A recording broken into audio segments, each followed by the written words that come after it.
Hello and welcome to our weekly Dlubal webinar. This week's topic is construction stages in membranes with RFEM 6. My name is Jürgen Teilmann and I work for Dlubal Software in the customer support, and today I am your host.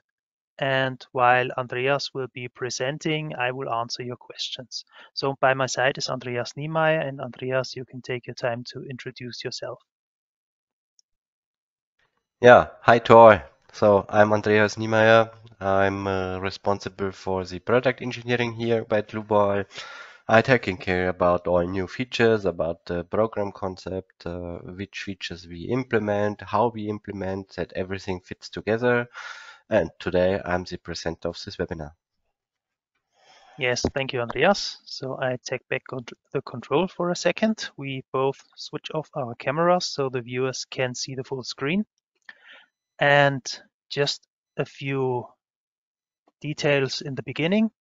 So this is our new panel in the new GoToWebinar, in the new user experience. On the right corner, you have your panel, and on the top right, there's a small cogwheel for the general settings, and there you can adjust your audio settings as well. Like I mentioned, when Andreas will be presenting today, you can ask your questions. There is a small question mark in a kind of a bubble. If you click on that, you get to the question section, and you can enter your question, hit send, and I will try to answer your questions as good and as quickly as possible. If I don't get to answer all of your questions, don't worry. You will get an answer per email. The other option would be to just enjoy the webinar today and send your questions via email to info@dlubal.com. So that's all from my side for now, and I will hand the control to Andreas. Andreas, the stage is yours.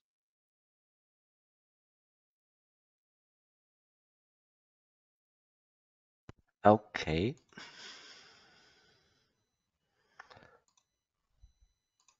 So, thank you, Jürgen. Then I take over with the topic construction stages in membrane structures. A quite interesting topic, I would say, and I tried to make it interesting for you today for the next hour. I searched also for an example how I can explain you this complex stuff, and I found a pretty good example. You can see it here on these slides. I divided it in separate main points to lead you through this topic. At first, we make us together some thoughts about the structural task, what we want to do and how we change it during the calculation. Then we model this stuff in RFEM together from scratch. In the next, we take a look on results and why we should consider stages during the calculation.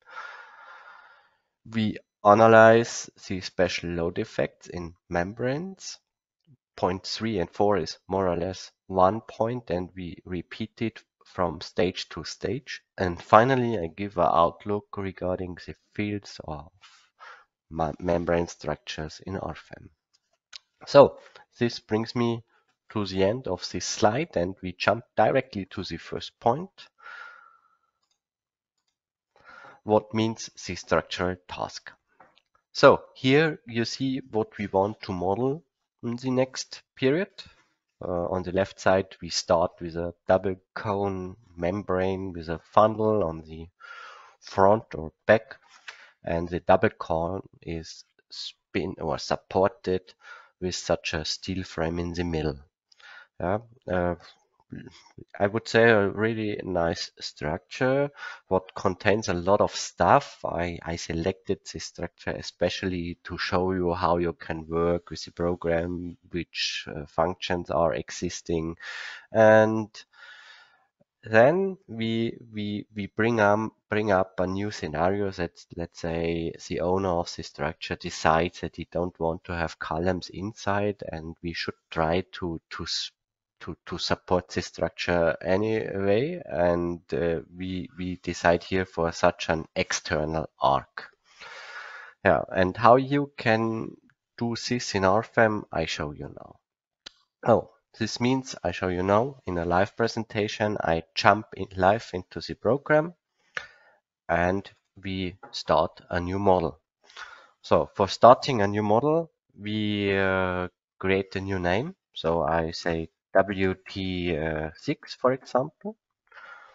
Of course, we select the 3D model and we take here the add-ons stages, construction stage analysis, and form finding. So this is, well, let's say these are the tasks what we want to perform in our calculation. And when I activate this means that the program is mutating in background, that I get at the relevant places the relevant options to change. Yeah.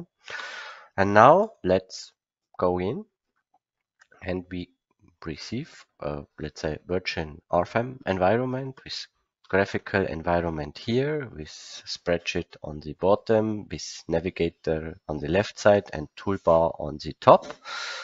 And yeah, here we can start modeling.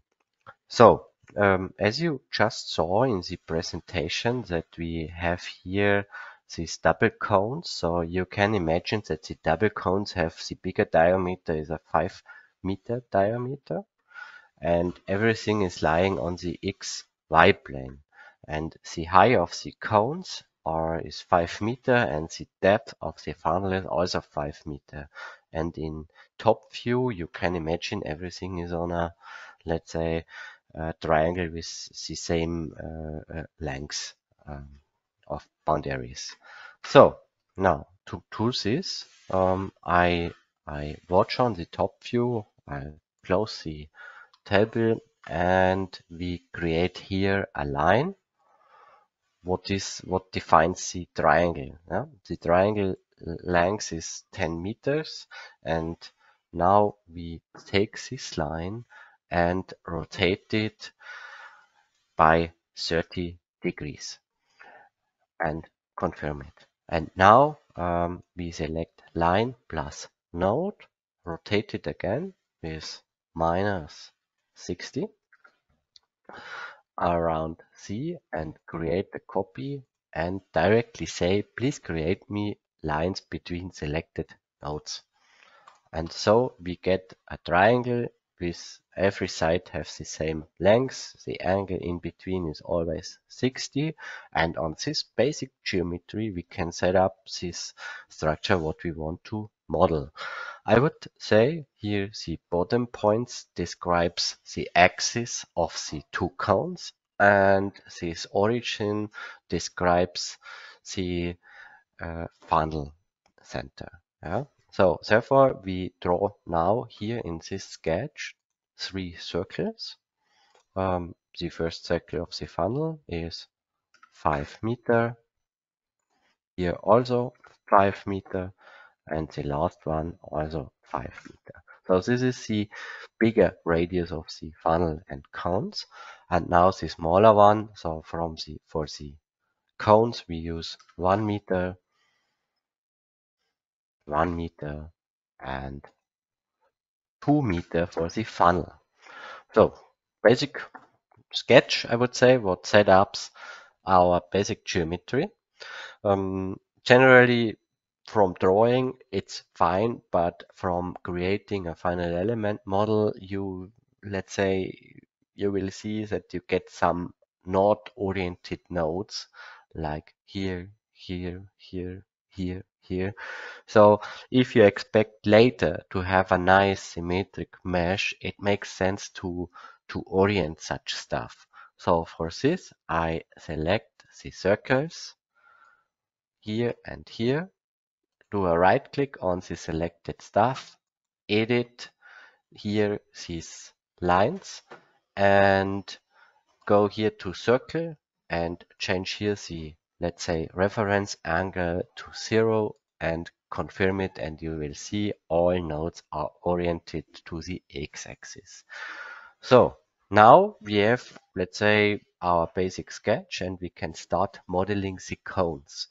Of course, you have to know if we watch into x-axis, we are still on plane. So this is still a 2D sketch, but we can make it 3D in the next step. So for this, we select again all circles, do a right click on it, lines, edit. Oh, sorry, not edit, then lines, divide, and with intermediate nodes, define here 5, confirm it, and now we get the circles divided in with these intermediate nodes, where we can draw in these, let's say, array lines, what means we can model these cones by small, I would say, cake segments. Yeah. So this is now easy stuff. What I can do, I model only principally these cones by this, let's say, line construction or wireframe model. And you see, this is the double cone on the back. And now let's model the funnel in front. And connect simply the lines from the outer boundary to the inner boundary. Oh, here I forgot one. So this is now the basic shapes with the ray lines. Here you see I had some gap. If something happens like this, I connect it simply. And now also we should model these boundary cables around. So this is again a really easy task. So we connect simply these basic nodes with lines. So it looks like a chamfered triangle finally. And in the next step, we can bring in the 3D effect, what means we select this and these nodes. Deselect the center node, and now we take this selection and move it -5 meters in the top. Yeah. So, okay, and the same we do for the funnel. So we select this without the center node, open here the move and copy function, and now let's move it 5 meters in the bottom. And if we watch now the X graphics, you see directly with these ray lines that we have now here, these two cones principally, and the funnel on the front principally, what we want to model. So now you can ask, of course, why I'm drawing this so, let's say, stupidly with these rough lines. This is let's say, my target. So I try to simulate this structure in a really rough way to define only the boundaries. And my main target is to draw or to create a model what could be meshed and what looks roughly like this what I want to do, because the real optimal shape will be found by a computer process. So I cannot model it, and I don't want to waste time with it. I only want to waste time by modeling the structure so rough as possible in the space. What allows me to mesh it with flat mini surfaces. Oh, here let's say I don't touch the node. And later I say the computer or the RFEM, please find me optimal shape. So now we defined the shapes for the two cones. Now we close it with the funnel shapes. So here again, I have to draw it here to this node. And now let's bring in the final remaining ray lines, and I would say this was now the definition of lines, and we can go over to the definition of surfaces. So really rough, really sharp edged, but this is no bigger issue at this stage. Now let's define surfaces. For this, I use here this quadrangle surface type, because quadrangle is a biaxial curved surface and the shape within the lines is defined with its boundary lines. So it's no form finding condition or something else than a pure geometric job. For this, we take here a thickness from PTFE material. You see this is a fabric material type, would have already orthotropic elastic stiffnesses, and these stiffnesses are referenced to 1 millimeter, and we use a membrane stiffness, what means it's a surface what can only take over tension, no bending. And now we start defining these stiffnesses within these lines by clicking the, let's say, the boundary lines in graphics. Yeah, and you see this is quite easy job. Yeah, we pick purely only these lines. So of course you need some concentration for it. Nope. And now I see it.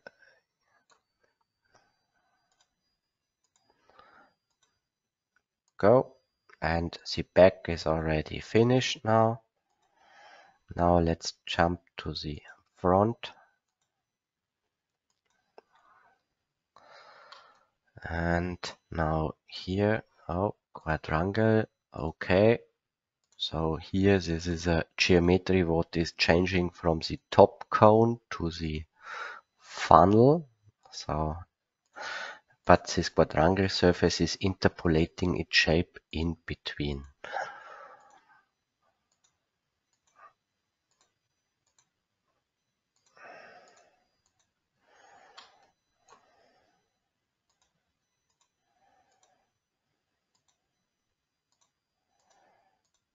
Nope. And here, and now we can change to the center. And now here with this line surface, we close the left cone. Oops. Here we have again the symmetric shape to the left one. Exactly. Now we finish the right cone. And here we find the last gap. Yeah, we pick here again these lines. And you see, it's get colored, and we get what I expected, a really rough model of this shape what we want to model. Yeah.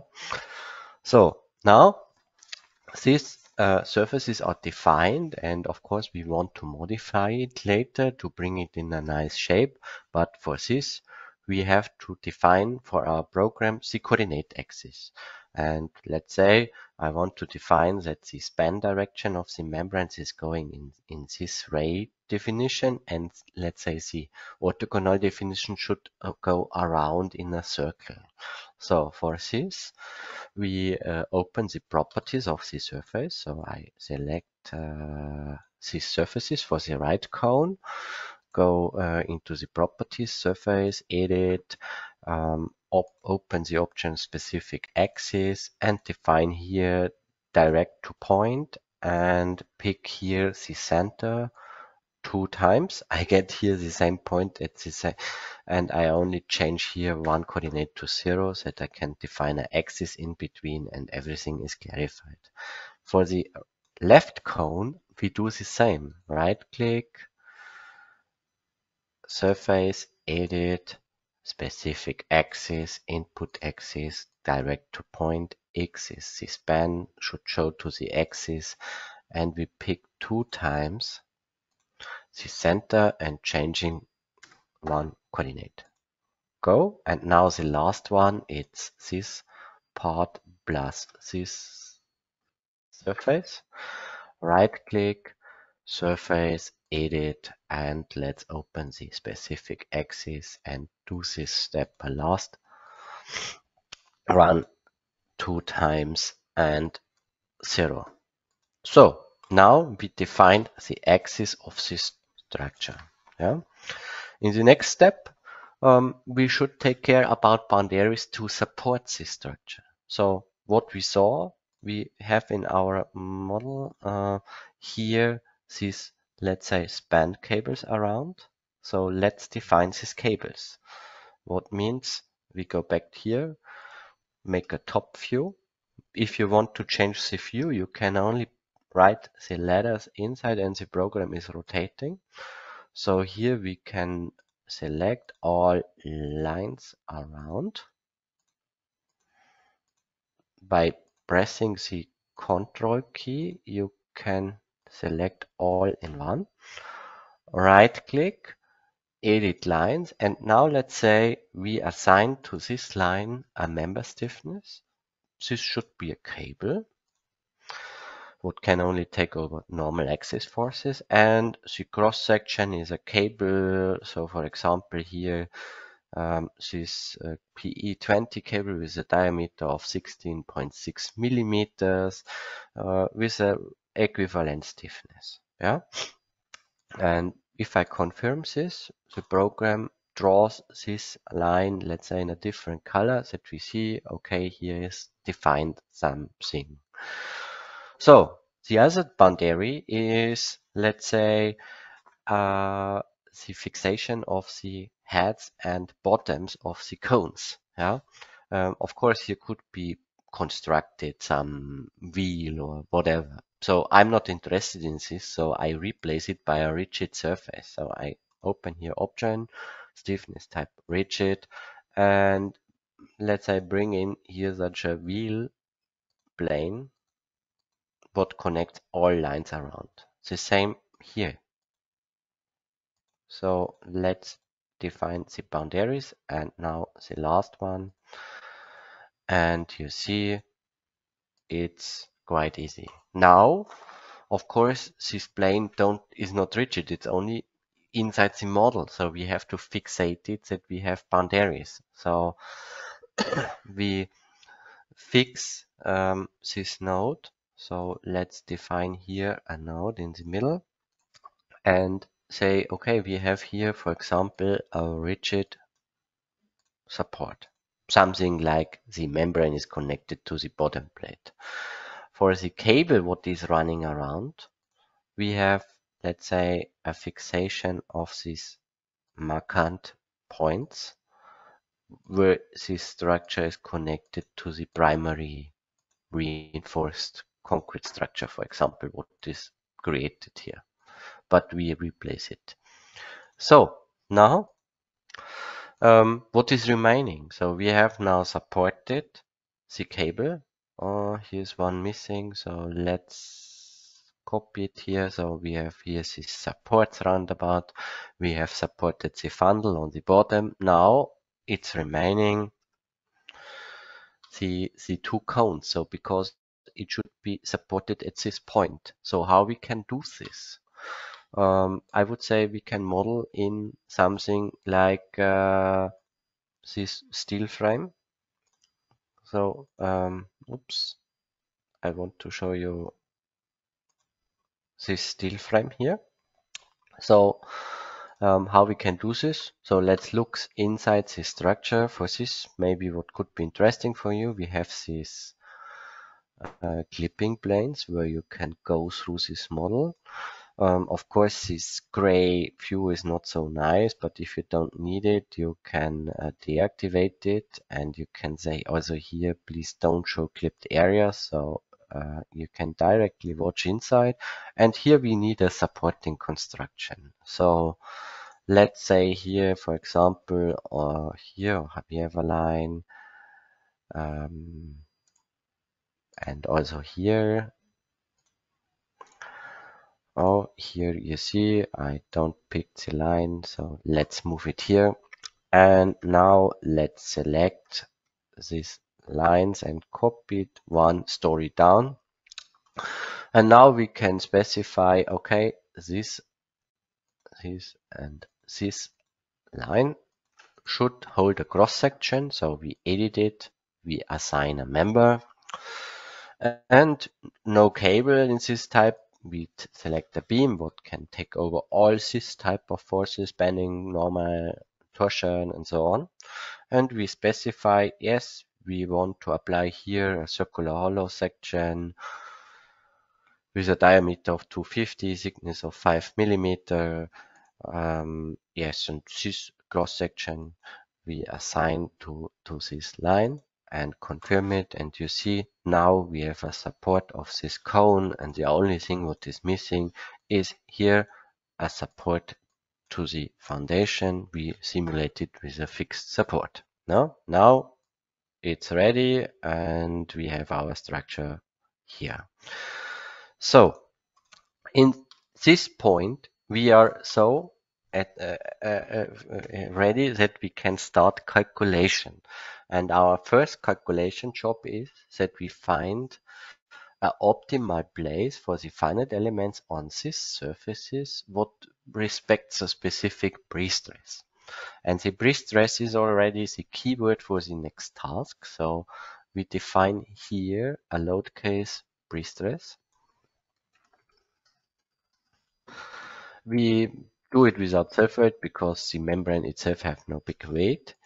And we specify here the yellow marked pre-stress.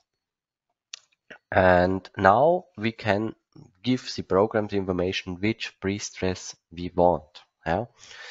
And for this, we select this first part of surfaces. We open the surface loads and specify here the type form finding. And we type here the type projection for these radial shapes with stabilization. And we specify in X, so the axis what is running from bottom to top, 1 kilonewton, and the tangential 1 kilonewton, for example, but you can change it as you want. Now we say, okay, this definition of pre-stress in this radial construction should follow a rotation axis what is running through, let's say, this point, and confirm it. In the next point we do the another level, so we say it should run through this point and should be valid for this surface selection, and confirm it. And now as last we do it for this axis what is running through this point and this axis, and it's valid for this surface selection plus this surface, and go. Now we specified on every surface part a pre-stress scheme. You see every field is selected, and what is missing is, let's say, the description of the cable. So at the moment the cable only knows I'm running from between these green points, but if we hold it straight it will get a really huge force, so a sag would be helpful. So we can define here a sag. The only point what is strange is we have here divided cable because this surface distribution. So I would, let's say, merge these two cables together, and we can do this with a member set. So let's select it, and now I think it's easy to do everything with member sets. So I select more members, always with a gap in between, because if I select everything together, the program thinks the full cable, the full member chain should be one member set. In this case, when I say here, please create a member set, the program recognizes 6 elements, what is fine. And now we can do the remaining again with a gap in between.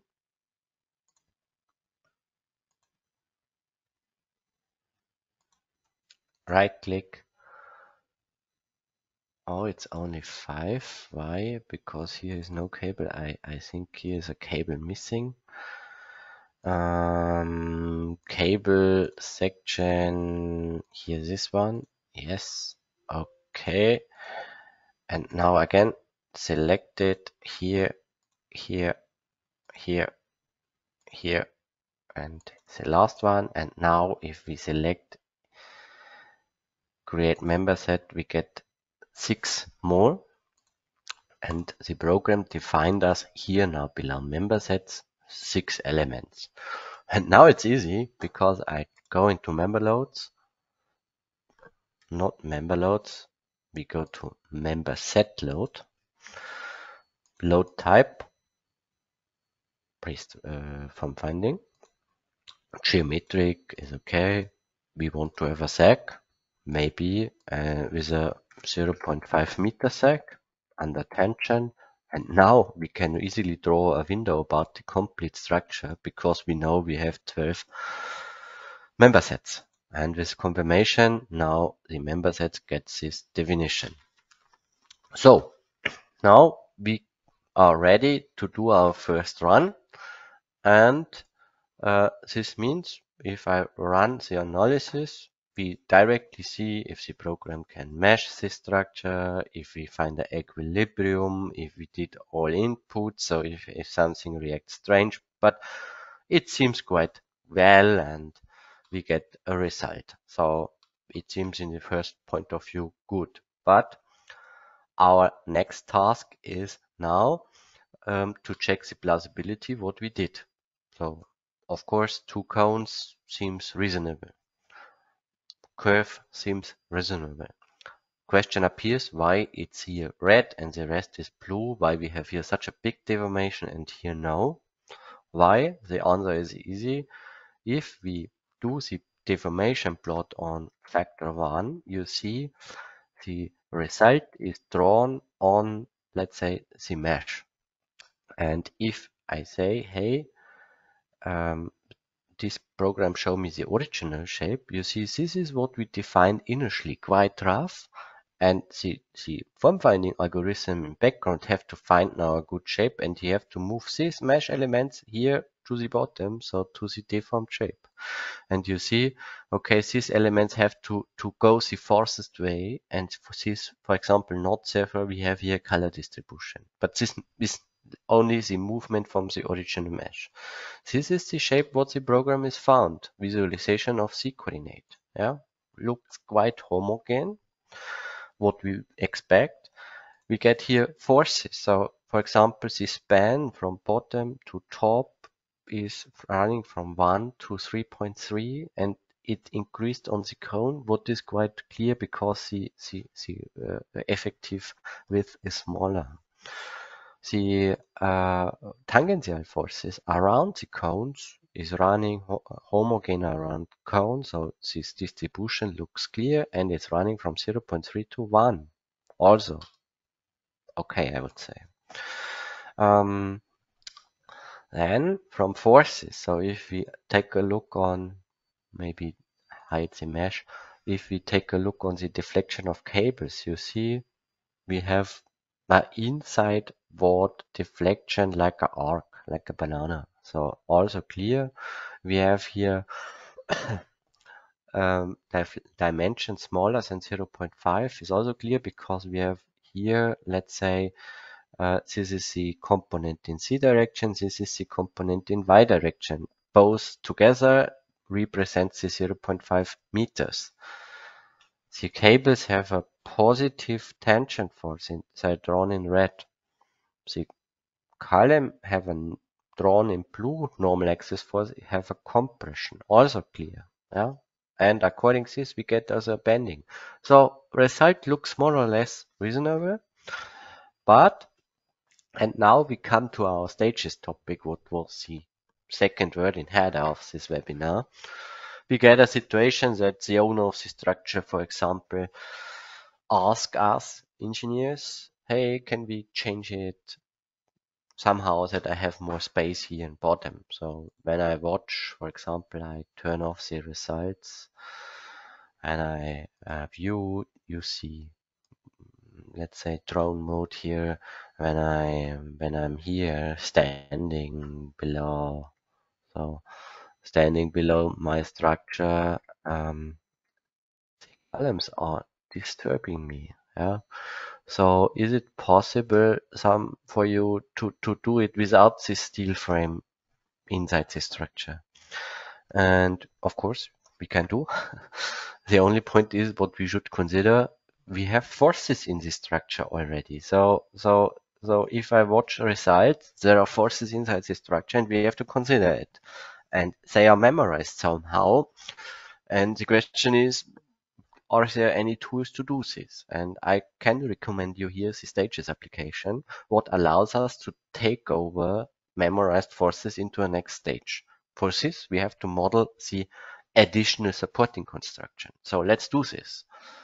So let's make here, replace this frame or draw additional. So I draw here node between lines, pick these two nodes, confirm, yeah, apply, and now use here this grid point plane and place it here inside this frame. Now we can watch in Y direction, and let's say we can draw here such an arc, for example, like you saw in the picture here. Yeah? And for this, I use here an arc or maybe a parabol, and we can pick it here and make a height of 10 meters and maybe this node. And you see principally fine, but we have here intersection, so maybe move it 1 meter into right direction, and you see, okay, intersection is closed. And now we can take this as beam and can hang the cone peaks on this arc. Yeah? And now let's go ahead and assign to this arc here cross section, and because it remembers me to an old business trip I was in St. Louis, where is something also such an arc, and it was from a huge triangle cross section, and I tried to simulate this in RFEM also. So let's go into the properties of this arc. Properties, go to main, go to member. This means we assign a member. It should be a beam, of course, and the cross section should be a new cross section. Yeah. So program selects something from standard, but we say we want to have here a user-defined cross section. This triangle cross section, what I mentioned, the hollow section from triangle shape, not the circular, and a triangle hollow section. Yeah. So the program opens a section live from RFEM, what allows us to model here a user-defined section in time. So this was the standard settings, this IP80, so we can delete it. And let's model here the section what this arc should get. So let's make the same like in begin, such a triangle with same angle. So we rotate it by 30 degree and rotate it back with a copy by -60. Okay, close the gap with a new line. And now we have 3 lines. And here's a pretty cool function. We can use here create element on lines. So I select these lines with a thickness of 20 millimeters for steel S235. Confirm it. The program defines it, and we can without calculation. So we say save and return. And the program is moving this triangle into RFEM for further calculation, updates the stiffness, all these values, assigns a material, and with OK and OK, of course, the result deletion, we get this triangle here in our structure. Yeah, so maybe here you see it a little bit better. Yeah. Now we can go ahead and can say, now we hang the structure on the cones here. We copy these elements, intersect it with the arc. Yeah. The remaining element we delete, and this looks a little bit massive. So let's change it to a member edit to a truss thin or a thin truss beam. So let's take here truss section, a new section, go to library, go to solid section, maybe round bars with a 20 millimeter diameter. Yeah, and confirms this. So now it looks quite slender, looking good. So the only thing what is missing is the support. So we support the arc. And now we could be ready for calculation. And of course, we can start calculation. What means when we run this analysis, we will get a multicolored picture, of course. The question is if it's right or not, because we don't have both structures together from start. So we get here forces. Yeah. But what is really interesting is if you watch, for example, these forces on this beam, so you get here now a mixture. So the arc is taking over something and the columns is taking over something. And this is not real because when this structure begin to life, it have only this columns and no arc. So the main force is in columns here. And this is directly the point where you need a stage. Yeah? And for starting with stages, we go to the navigator. You will see here a special icon, construction stages, and we can say new stage. And we say the stage is consisting from members, from surfaces, and from nodal supports. For members, we can say what is active in the first stage. So I would say everything what is maybe here inside this window here. Yeah. Yeah. And for surfaces, the same. Everything what is inside this window. And for nodal supports, also the same. Everything what is inside this window. Yeah. And if we confirm it and watch it here, construction states, you see, perfect. Now I see my good old structure not calculated. So let's calculate it because strange, I can calculate the stage. I'm expected what will come out here, out of this calculation, and you get nothing. You get the sharp edge model. Looks strange, looks like wrong. No, it is not wrong because this construction stage, of course, have to know what is its loading. So we have to go to the load combination rule, and you have here construction stages. Here's one, and it's empty. So we have to move this pre-stress. And maybe to be consequent, we need also a load case. So let's say here, maybe a permanent self-weight load case. Here we activate the self-weight, and we can also throw in this G load case. Well, and if I run this again, this load case, you will see the program will get the initial calculation what we did first with load case 1, more or less. Yeah, we get this red flag here, we get column force almost 25 kilonewtons, we get this maybe membrane tension from 1 to 3.4, 3.3, and we get here from the tangential force from 0.3 to 1. Yeah, so it's the initial model with the stress state. And now we can say, hey, there will be a rechange, so we can make a next stage. Yeah, we can say, okay, new construction stage consisting all elements what we have plus. Yeah, so oh, this should not be.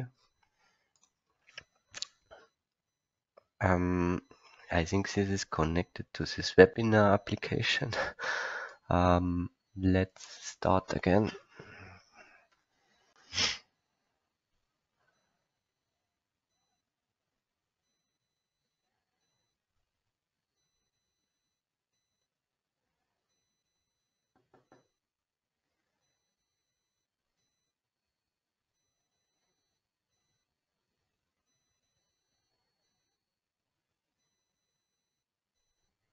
So, and here it is. So console, we open VWT6.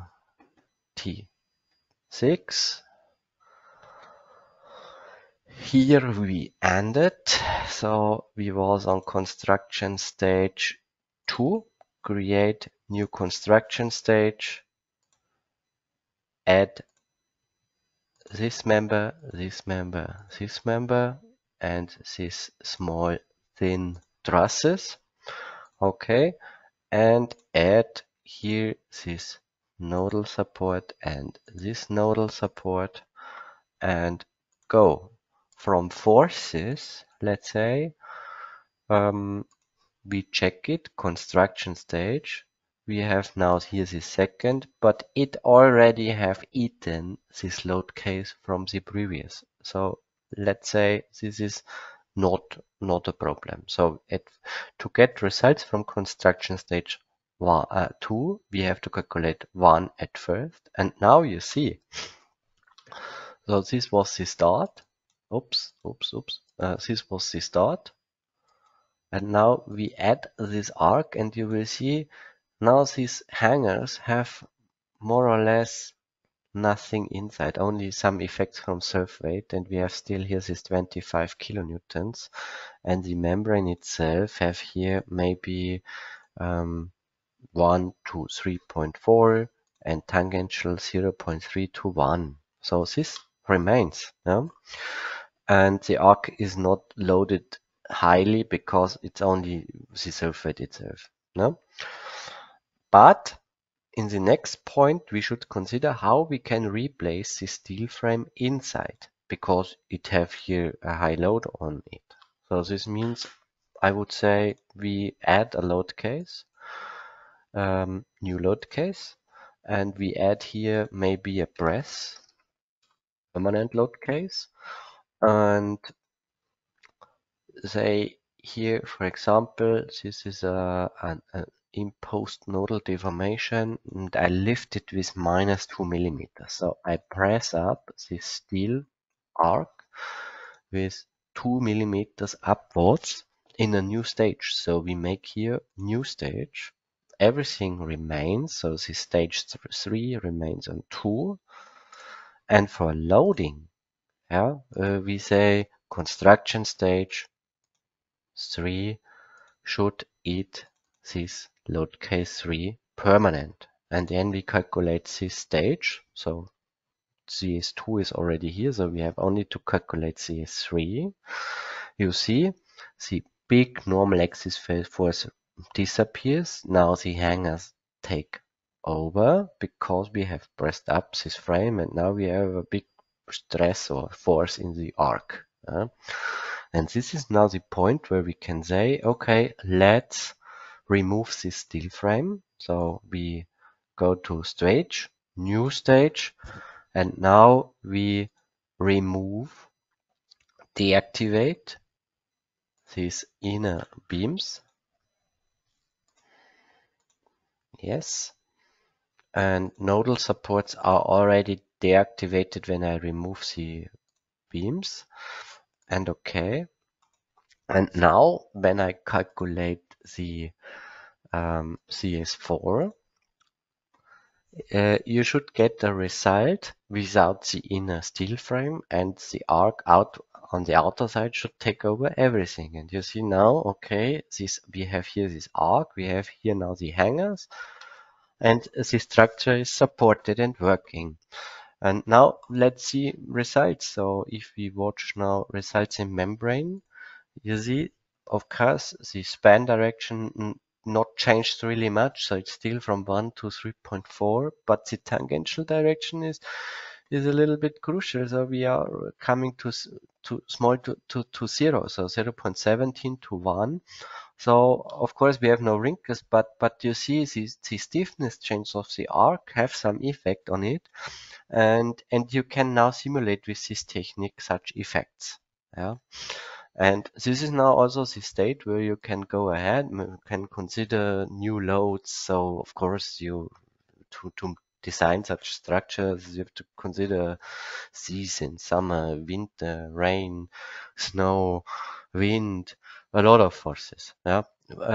I'm not able to model this now in this demo, but for me it's important to show you some highlights. And I modeled this structure with let's say we see background that I want to show you something. And what is for me quite interesting after these stages is that this structure have a funnel. Yeah. So this funnel here, if you imagine regarding snow and rain, it could sum up something, and this could destroy or hurt the structure. And we created in the development now a new function what should help you in this case. If you imagine it could rain, this funnel could be filled, and for this effect or action we created a load. And for this, let's create here a load case. So make a new load case, let's say rain.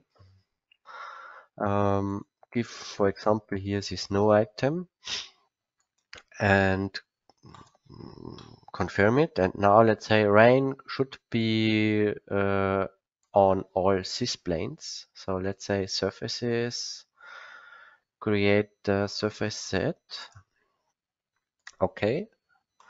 And now you see here basic objects where we have these member sets. We have also here a surface set.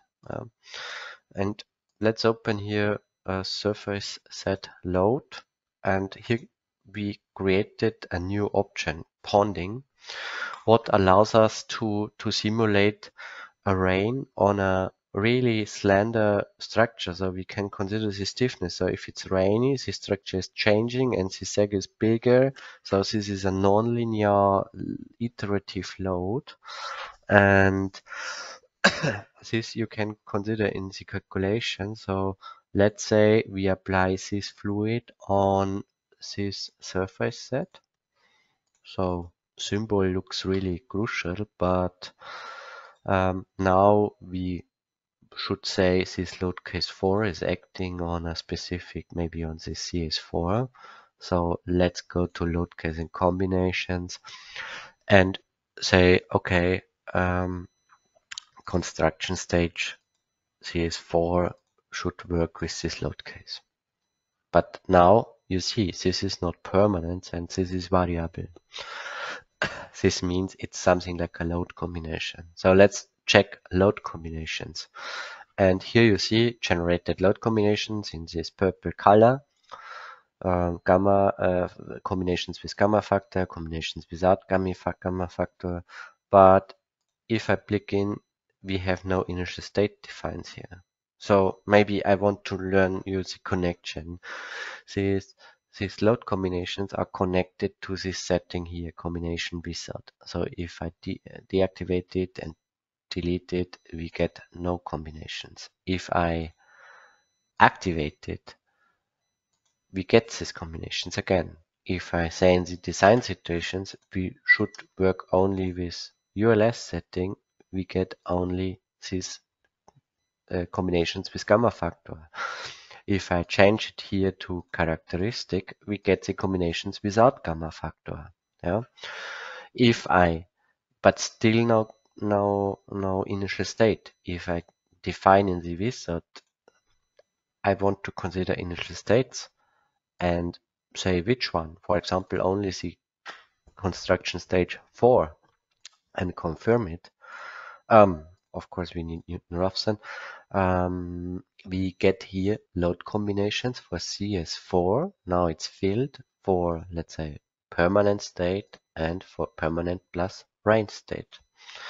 And this is now maybe the combination what considers the rain.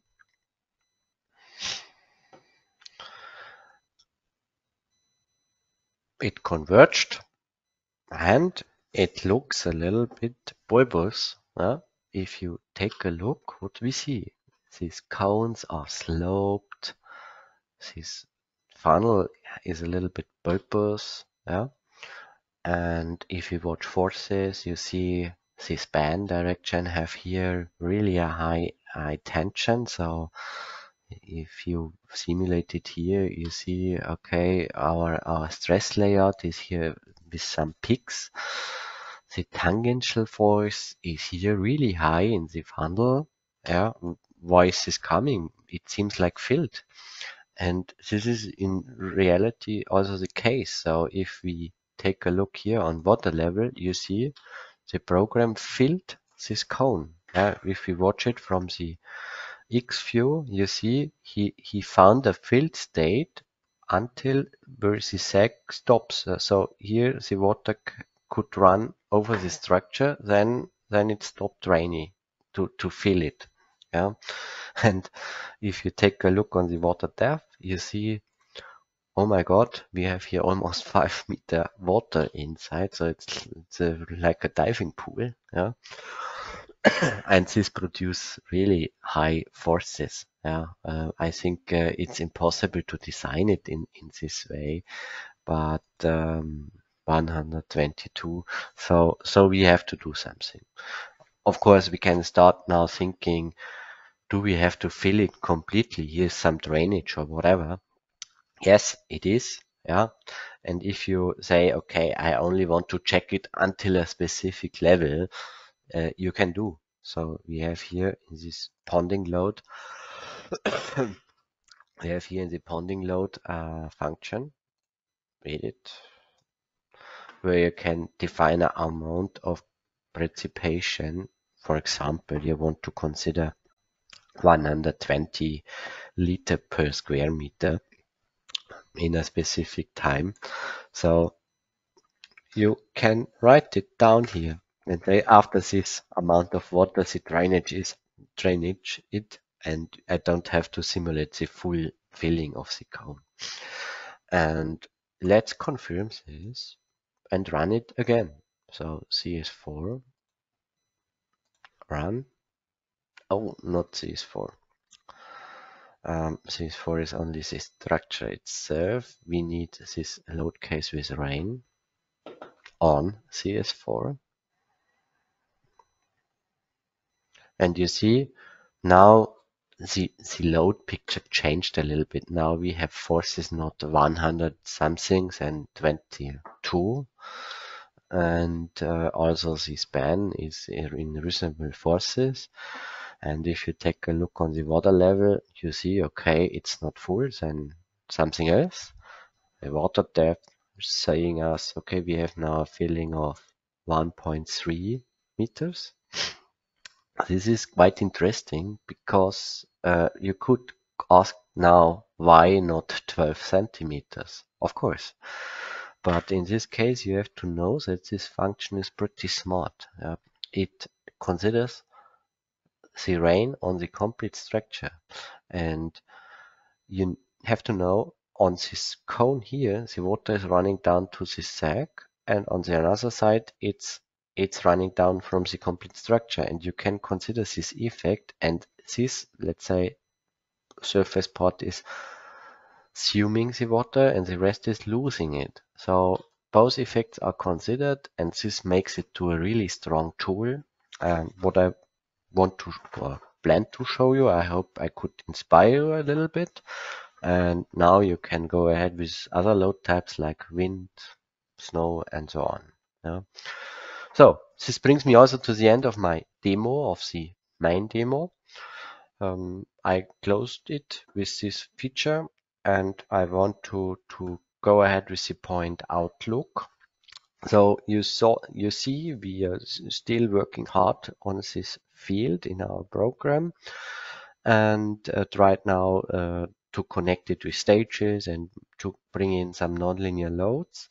And at the moment, our team is working hard to finalize the cutting pattern tool to make a cutting pattern layout. And to be clear, these are no cutting lines for us, and this is a line what I defined in the original shape. So by defining this rough structure, for us is a cutting line that you cut the mesh after form finding according some conditions. And because we want to make it really efficient for you, we programmed it with some automatism now.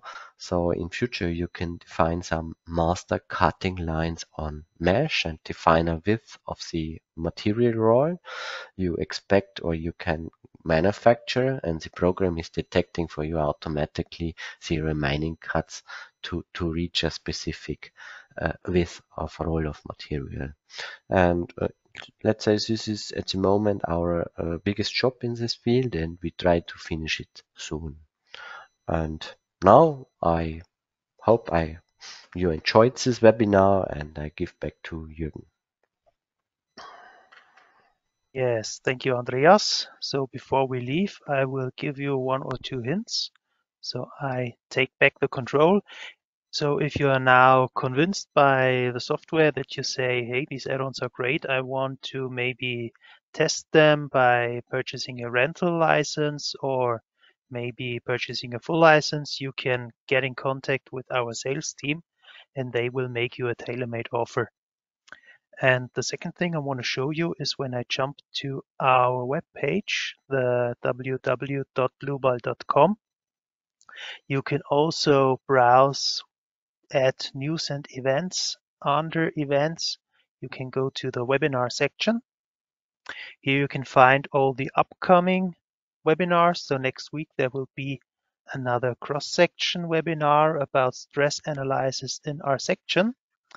And when I filter to the accomplished webinars, we will find our today's webinar, construction stages and membrane structures, and maybe 1 or 2 working days from now, you will find the recording of today's webinar. So if you have missed something or want to rewatch it, you can find it here.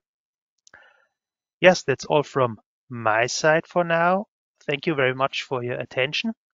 I would also like to ask you to stay within the webinar once I close it so you can fill out the evaluation form. Please have in mind that 5 is the best rating and 1 is the worst. So it's more like a star rating and not like a system of school marks. Yes, thank you again for watching.